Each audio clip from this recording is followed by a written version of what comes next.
2014 po kasi natulog ako sa swimming pool. 2023 ko na siya ininda. Tapos nung Lunes lang siya sumakit. Itong Lunes lang. Oo, tapos lumalagatok na talaga siya.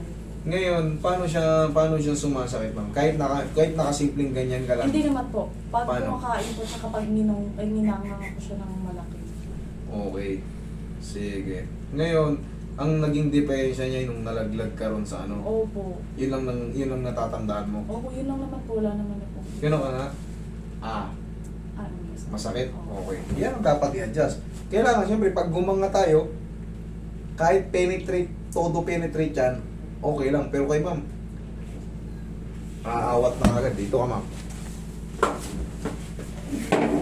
Kailangan yan, malaya tayo nakakanganga. Okay, sige, relax lang muna. Okay, nga. Sara. Okay. Alam ko na, bakit ka nahihirapang gumanga. Gumagano, no? Dito, nararamdaman mo yun? Opo. Okay, sige, nga. Dahan-dahan, Sara. Wala sa tugma, higa ka rito, no? Hindi kaya. Sige, nga. Dahan-dahan, Sara. Balik ka rito. Sige, nga, malaki. Dahan-dahan, Sara. Oh, sarap. Grabe. Normal lang ba yun, master, na may parang ano?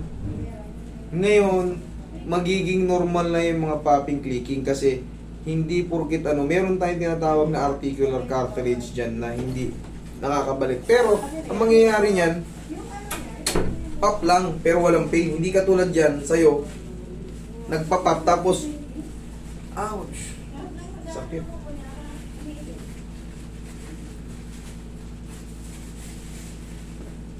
Nga? Sara? Oh. Ano? Sakit? Hindi.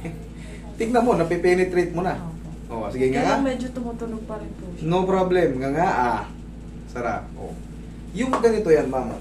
Sa akin kasi, yung mga clicking kasi, once na na-scratch na yung tinatawag nating mga condyle na yan, talagang magkakaroon ng sounds. Yan, no? Okay lang yan basta walang pain. Tapos nakakakain tayo na maayos. Hindi katulad kanina sa'yo. Ayan, no? Hindi mo ma-penetrate. Kailangan kasi, nakakangang ka na maayos na walang masakit. Ibig sabihin, nakatiming yun. Pero pagka, ouch, parang inat na siya kagad kahit hindi pa siya todo. Ibig sabihin, wala sa timing. Okay, ngayon, ginagawa natin yan, tina-timing natin. Pero ang mangyayari, hindi mawawala yung popping clicking sounds eh. Kasi yung scratch, tsaka yung may tinatawag natin articular cartilage na nagkikreate ng popping clicking. Pero ang diskarte ron, bubugbugin mo lang siya ng nguya. Paano gagawin? Diyan ka kumain sa may tunog. Kung sakali man, kasi ang magdi-discuss nun yung MRI sa ano nyo eh. Sa jaw. Para malaman kung talagang yung articular cartilage ba o pud-pud na yung... Kasi ilang taon na ulit yan? Ano po, 2014 po ito. 2014, 15, 16, 17, 18, 19, 20, 21, 22, 23, 24. 11. O, 11 years. Pero siyempre, araw-araw tayo kumakain eh. Hindi tayo pwedeng huminto eh. Pag huminto ka ng 3 araw, magugutom ka, maaari kang mangingina, mamatay.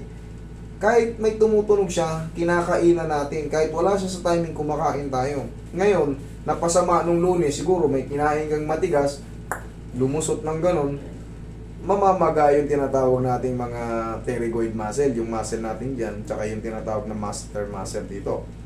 Yun na yung magpapahigpit ng panga mo. Ouch, sakit.